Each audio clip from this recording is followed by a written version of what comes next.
안녕하세요. 얼마 전 타고난 10대 후반 여자입니다. 여기 게시판을 보니 타고나신 분들이 많은 것 같은데 저도 제 전 예비신에 대해 써보고 싶습니다. 저랑 저희 부모님은 근본도 없는 이상한 집안이라고 안 엮이길 잘했다는 생각인데 여러분 생각은 어떠신가요? 이게 이해 가능한 범주에 속하는 건지. 저는 2년 사귄 남자친구와 결혼을 약속했었습니다. 저나 남친이나 비슷한 연봉이었고 평균보다는 많이 받습니다. 양가 금전적인 상황도 엇비슷했고요. 남친 쪽이 재산은 더 많으시긴 했지만 저희 둘 스펙만 놓고 보면 사람들이 제가 조금 더 아깝다고 하곤 했어요. 물론 이게 중요한 건 아니지만요. 남친이랑도 남들처럼 행복하게 연애하다 자연스럽게 결혼까지 진행된 거고 그냥 남들이랑 비슷하게 수순 밟아가고 있었습니다. 조금 다른 점은 예비시댁에서 꼭 원하는 결혼 날짜가 있다고 하셔서 결혼 날짜부터 딱 확정시키고 진행되었다는 점이네요. 예비시댁에서는 저희 결혼을 정석대로 치르길 원하셨습니다. 그게 제일 뒤탈 없다고요. 신혼집은 7대3 비율로 남자 쪽이 조금 더 부담하되 가전 가구는 신부 쪽이 채우길 원하셨고요. 신혼여행, 예식장, 쓰드메 등등 부가적인 비용은 반반 부담하자고 하시더라고요. 예물 예단 역시 요즘은 다 생략하는 추세이긴 하지만 예비시댁에서는 꼭 남들 다 하는 만큼 주고받고 싶다고 하시더라고요. 제 직장은 수원이고 남편은 여의도에서 다닙니다. 그렇다 보니 신혼집 위치 정하기가 애매하더라고요. 남편은 당연하고 저 역시 1, 2년 다니다 퇴사할 그런 곳이 아니기 때문에 평생 다녀야 하는데 예비시댁에서는 재테크 생각도 해야 한다며 무조건 서울로 신혼집 사기를 강력하게 주장하셨어요. 솔직히 집 사는데 돈 더 낸다는 남편 쪽에서 의견을 낸 거라 딱히 계속 반대하기도 뭐하더라고요. 예비시댁에서 부동산을 부지런히 다니더니 괜찮은 매물이 있다고 하면서 12억짜리를 제시하더군요. 그러면서 남친 쪽에서 8억을 낼 테니 저희 보고 4억에 중개 수수료까지 내라고 하시더라고요. 거기까진 저희 부모님도 오케이 하셨습니다. 공동명의였으니까요. 그런데 가구 가전을 저희더러 채우라고 하셨잖아요. 그러면 저희가 알아서 사게 선택권을 넘기실 줄 알았는데 그건 또 아니더라고요. 예비시모가 본인이 원하는 디자이너 브랜드가 있다며 압구정에서 다 받았다고 하시더라고요. 가격이 다 후덜덜 하더라고요. 제일 비싼 게 소파만 1200만 원짜리였고 식탁, 책장 등등 다 기본 500만 원은 넘더라고요. 침대도 매트리스는 무조건 최고급으로 해야 한다면서 1000달러로 말씀하시는데 예비시모가 제시하는 가전, 가구 전부 합하면 거의 1억 5천은 되더라고요.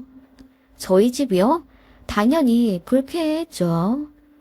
아니, 이럴 거면 처음부터 반반 결혼하자고 하지. 집은 집값이라도 오르지만 가전 가구는 시간 지나면 감가상각 되는 건데 그걸 그렇게 비싼 걸 요구한다고. 집도 자기네들이 하도 서울 노래를 불러서 한 발 양보해 준 건데 이건 뭐 바라는 게 끝도 없어. 그러게 말이야 여보. 결혼 날짜도 자기네들이 이 날짜 아니면 안 된다고 못 박더니 그때부터 알아봤어야 했나 봐. 시진아, 이 결혼 꼭 해야 되겠니? 나는 네 예비 시어머니가 보통 아닌 것 같다. 아빠, 안 그래도 요즘 결혼 준비 때문에 정우 씨랑 고민이 많아. 정우 씨는 부모님한테 계속 우리끼리 알아서 할 테니 간섭하지 말라고 말리고 있어. 그런데 정우 씨 어머님이 엄청 고집 부리시나 봐. 받을 거, 할 거, 남들 뒤처지지 않게 해야 뒤탈이 없다고. 뭔 뒤탈이라니. 본인 기준에 덜해서 가면 시집살이라도 하시겠단 얘기야. 나 참 모르겠어. 좀 까탈스럽긴 하신가 봐. 나도 인사드릴 때 좀 불편하긴 하더라고. 시진아, 엄마랑 아빠는 아무리 생각해도 이 결혼은 아닌 것 같아. 정우가 널 많이 좋아하고 사람 좋은 거 당연히 알고는 있는데 그 집이 엄마 아빠 생각에는 영 아닌 것 같다. 그랬어요. 남친도 본인 어머니가 좀 이기적으로 결혼 준비에 입을 대신다는 사실을 충분히 인지하고 있었고, 예비신부가 전두지휘하며 이 결혼을 진행하려는 것에 대해 너무 미안해하고 있었어요. 그 전엔 몰랐는데 남친 쪽이 굉장히 치맛바람이 세고 그런 분위기더라고요. 저도 결혼한다고 인사드리면서 알았어요. 내가 셈이 좀 정확하고 남들이 보면 깐깐하다고는 하는데 나는 해야 할 건 딱딱해야 권리도 주장할 수 있다고 생각하는 사람이야. 나도 이 집 시집 올 때 할 거 다 하고 아니 그 이상 다 하면서 들어왔어. 그래서 시댁에 할 말 다 하면서 산 거야. 희진이 너도 넘친다 싶을 정도로 할 건 다 하면서 시집 오는 게 좋을 거야. 그게 장기적으로 너에게 더 좋아. 예비신부는 그렇게 계속 이어. 그리고 나 같은 사람이 오히려 뒤끝이 없다. 나 같은 시어머니가 최고라는 걸 결혼하고 나면 더 잘 알게 될 걸 하시더라고요. 남친은 옆에서 당황해하면서 그렇게 말하지 말라고 말리고요. 솔직히 얘기만 들으면 맞는 말일 수는 있어요. 그런데 묘하게 어머님이 모든 결정을 다 하시고 주도권을 잡으시니 시간이 지날수록 가불관계 같다는 느낌을 받았거든요. 저뿐만 아니라 저희 부모님도 뭔가 미묘하게 갑처럼 행동하는 예비신부 태도에 이건 아니다 싶어서 브레이크를 잡고 싶어 하셨고, 이도 저도 안 될 바에 차라리 결혼 준비를 미루든지 아니면 아예 파혼을 하든지 정했으면 하셨어요. 남친은 난리가 났죠. 저 없으면 못 산다고 시댁에서 울고 불고, 저랑 결혼 못하면 그냥 집 나가서 연락 안 하겠다며 절연의 의지까지 내보이며 본인 집에서 시위를 했다고 해요. 결혼 준비 과정에서 있었던 첫 번째 트러블이었죠. 솔직히 예비신부만 아니면 남친은 진짜 괜찮은 사람이라고 생각했고, 저도 남친을 많이 사랑했기 때문에 바로 칼같이 파혼하기가 힘들더라고요. 이건 결혼 준비하면서 다들 느끼셨을 겁니다. 머리로는 알아도 마음이 잘. 아무튼 그렇게 다시 결혼 준비를 시작하게 됐는데 이미 빈정상한 예비시댁과 저희 집이었죠. 첫 단추부터 이렇게 끼워야 하나 싶은 생각에 착잡하긴 했지만 남친이 저희 둘만 생각하자며 본인이 이제 중간 역할 잘하겠다고 눈물로 다짐하더라고요. 뭐 아무튼 그렇게 신혼집 위치도 다시 정했고요. 가전 가구도 저랑 남친이 알아서 마음에 드는 걸로 적당하게 고르기로 협의했습니다. 문제는 예물 예단 얘기가 나오고 나서부터였습니다. 예비신부가 다른 건 몰라도 예물 예단만큼은 꼭 제대로 주고 받자고 하시더라고요. 그러면서 본인은 직설적인 성격이라 원하는 걸 딱 말하겠다 하더라고요. 그러면서 저에게 한지 같은 곳에 아파로 예쁘게 꾸민 종이에 붓펜으로 뭔가를 정성껏 쓰신 어떤 작품 같은 걸 저한테 주시더라고요. 예물 예단 리스트라고 하시더라고요. 자, 잘 읽어보고 어머님께 가서 전해드려. 다른 건 양보했지만 예물 예단은 아무래도 집안 어르신들 보는 눈도 있고 나는 정확하게 해야 한다고 본다. 예비신부 말이 떨어지기가 무섭게 종이를 열어보고 저는 기함했습니다. 밍크코트 2,000만원대 한 벌, 남친 명품 시계 800만원대 한 개, 예비 시조부모님 예복 도합 1,000만원, 반상기 대신 예비시댁 식탁 교체 700만원, 이불 대신 예비시댁 침대 프레임과 매트리스 교체 600만원, 예단비 5천만원 이더라고요. 정말 입이 다물어지지 않았습니다. 해야 할 건 딱 해야 한다면서 반상기랑 이불 대신 예비시댁 가구를 교체하라는 건 또 무슨 풍습인지요. 진짜 너무 어이없는 거예요. 제가 그거 보고 놀라서 얼굴이 빨개지자 예비신부가 본인이 너무 예단 요구 종이를 잘 만들어서 놀랐냐고 그 와중에 농담하시더라고요. 그거 보니까 정말 결혼하기 싫어지더라고요. 정말 거짓말처럼 정이 딱 떨어졌고 표정 관리도 안 됐어요.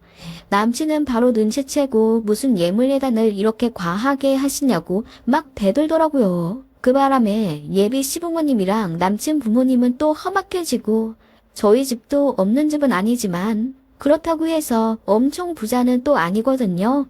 신혼집에 저희보다 많이 돈 넣어주시는 건 정말 감사하긴 한데 다른 부가적인 걸로 꼭 그만큼 더 받아내려고 하는 게 눈에 보이더라고요. 제가 그냥 대놓고 말했어요. 어머님, 이거 저는 다 해갈 수 없을 것 같습니다. 저희 형편에 비해 너무 과하다는 생각이 듭니다. 아니, 이게 뭐가 과하니? 신혼집에 우리가 훨씬 많이 돈 내주는데 그런 건 생각 안 하니? 신혼집에 돈 보태주시는 것 때문에 그러시는 거라면 부모님들 도움 안 받고 저희 둘 역량으로 충분히 경기도에 20평대 중반 아파트 마련할 수 있어요. 저도 이 부분에 대해 잘 말씀드렸지만 어머님께서 그렇게 하지 말라고 하셨잖아요. 그건 너희 집이나 우리 집이나 돈 해줄 수 있는 상황이니까 그렇지. 그리고 대출을 뭐 하러 받아? 앞길 창창한 니들인데.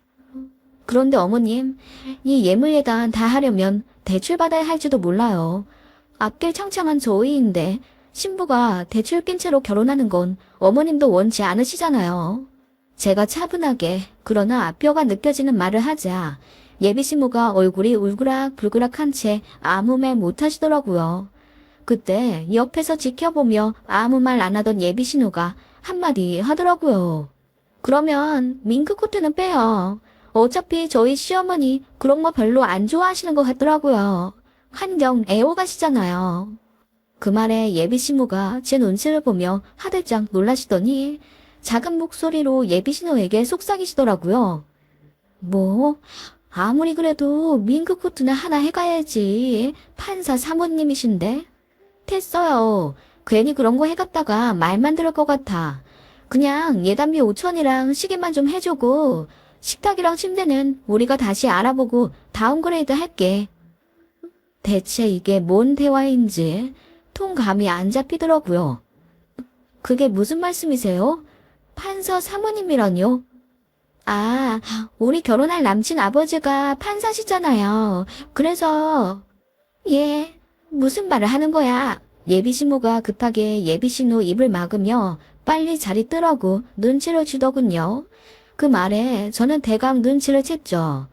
예비 신우가 저희보다 먼저 식을 잡았거든요.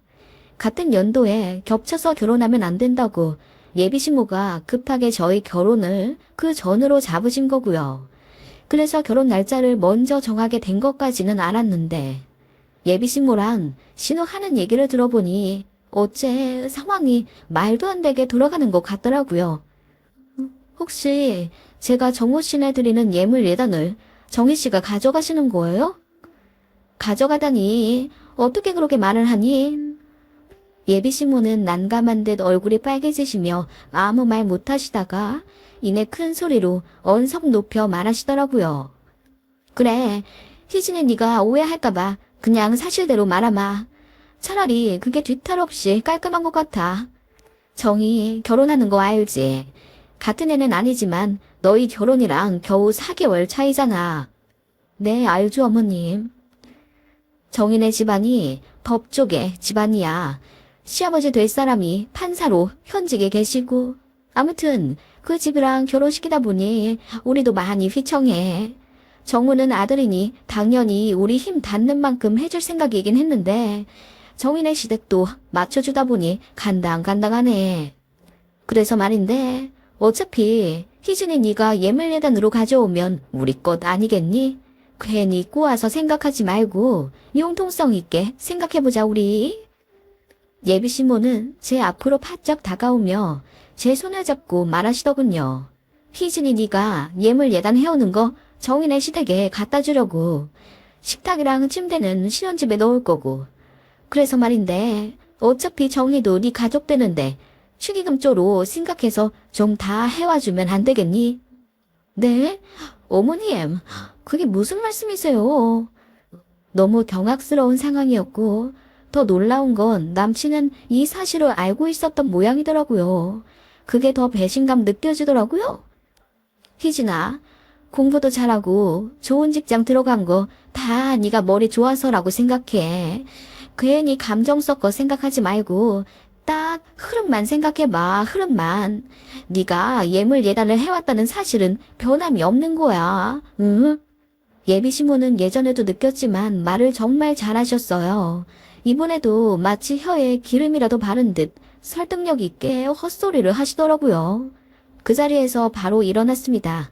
그리고 말했어요. 이 결혼 안 한다고, 파혼하겠다고. 제 말에 예비신부가 안색이 파리해지더니 괜히 말했다며 발을 동동 구르시더라고요. 그러면서 제가 이해력이 딸린다는 둥, 그 머리로 어떻게 그 직장에 들어갔냐는 둥, 어떻게 핵심을 모르고 바보같이 판단하냐면서 난리를 치시더라고요. 예비 며느리더러 해오라는 예물 예단이 1억이 넘는 것도 황당한데 그걸 전부 예비 신호이에게 주라는 게 말이 된다고 생각하세요? 무슨 카드 돌려막기 하는 것도 아니고 지금 뭐 하시는 거예요? 자기야, 여기서 이러지 말고 나랑 얘기하자.